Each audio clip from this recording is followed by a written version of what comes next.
తప్పకుండా రెస్పాండ్ కావాల్సినటువంటి అవసరం ఉంది అధ్యక్ష.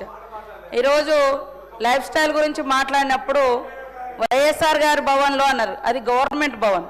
నేను నా కోసం కట్టుకోలే, గవర్నమెంట్ ఒక దళిత బిడ్డగా డిప్యూటీ సీఎం గారికి మరి కేసీఆర్ గారు కట్టినటువంటి ఆ భవనం ఇచ్చారు. వైఎస్ఆర్ గారు కట్టినటువంటి భవనం నాకు ఇవ్వడం జరిగింది. అది మినిస్టర్ క్వార్టర్స్ లాగా వచ్చింది, అంతే తప్ప నా కోసం నేను ఆర్భాటం కోసం కట్టించుకున్నది కాదు.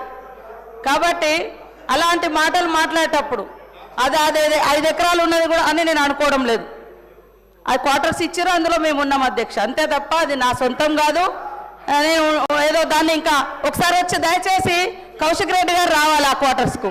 అలా సీతక్క ఏమన్నా వేరే డబ్బులు పెట్టించి ఏమన్నా చేసిందా అని ఒక్కసారి చూడాలి. అది మా స్థాయికి అధ్యక్ష, అది మా స్థాయికి చాలా చాలా పెద్దది అధ్యక్ష. అది మేము ఉండేది ఇవాళ నా కొడుకు కూడా హన్మకొండలనే ఉంటాడు.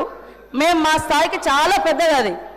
కానీ నా లైఫ్ స్టైల్ అన్నప్పుడు నా బ్యాక్గ్రౌండ్, నా జీవన విధానం, నీ జీవన విధానం, నువ్వు వచ్చినటువంటి బ్యాక్గ్రౌండ్ నువ్వు ఉన్నదని నేను మాట్లాడినా.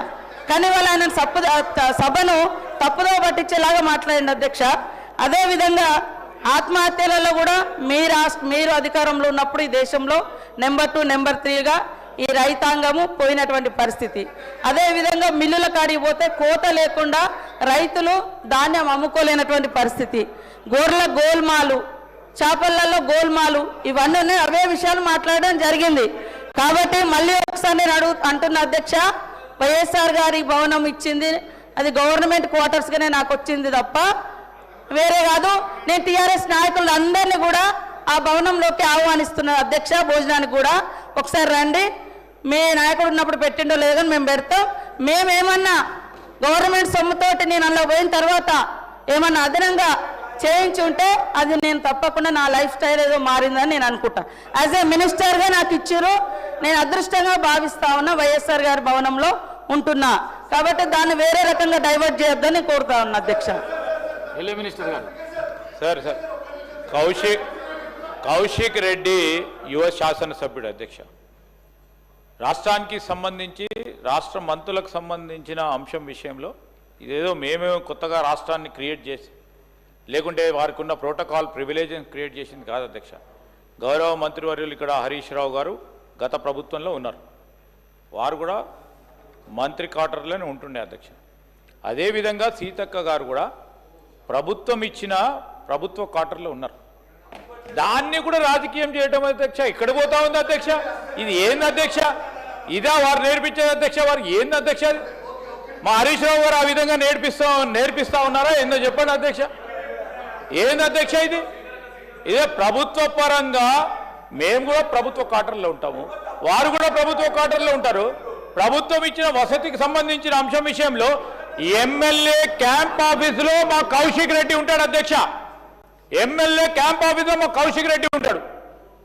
మేము అంటాం అధ్యక్ష, ప్రభుత్వం ఇచ్చింది ప్రభుత్వానికి సంబంధించినది. ఈరోజు ఈక్వల్లీ ఉంటుంది ప్రభుత్వం ఇచ్చిన క్యాంప్ ఆఫీస్, అక్కడ ఎమ్మెల్యే క్యాంప్ ఆఫీస్. ఆ రోజు వైఎస్ఆర్ కట్టుండొచ్చు, ఇంకోటి కేసీఆర్ కట్టుండొచ్చు. అరే ఏంది యువకుడు మర్యాదగా మాట్లాడాలా? సీతక్క గారికి సంబంధించి మరి వారు ఒక ఆదివాసి సంబంధించి వారి ప్రాతినిధ్యం వహిస్తూ ఉన్నారు. రాష్ట్ర వ్యాప్తంగా ఉన్న ప్రజల తరఫున వారు ప్రాతినిధ్యం వహిస్తున్నారు అధ్యక్ష. వారిని ఆ విధంగా మాట్లాడటం ఏంటి అధ్యక్ష? No, we have to keep our record straight అధ్యక్ష. That is not fair. No, honourable member should give the explanation.